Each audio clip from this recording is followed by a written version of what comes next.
ગીરગઢડા તાલુકાના જાંબોડા ગામે સામાન્ય બોલાચાલીમાં 5 મિત્રોએ એક યુવકની હત્યા કરતા ગણતરીની કલાકોમાં ગીર સોમનાથ પોલીસે ઝડપી પાડ્યા છે.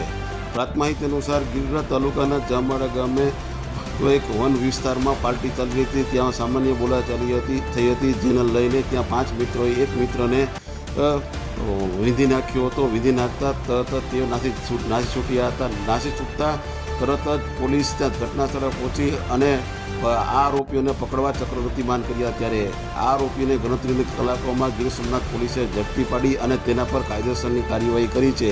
જ્યારે ઉના તાલુકાના દરેક સમાચાર તથા લોકલ સમાચાર જોવા માટે અમારી ઉના ન્યૂઝ ચેનલ સબસ્ક્રાઈબ કરો તથા ધંધાકીય જાહેરાત આપવા માટે અમારો સંપર્ક કરો. આ સમાચાર ફેસબુક આઈડી પર જોતા હોય તો તે આઈડી અમારી ફોલો કરો. ધન્યવાદ.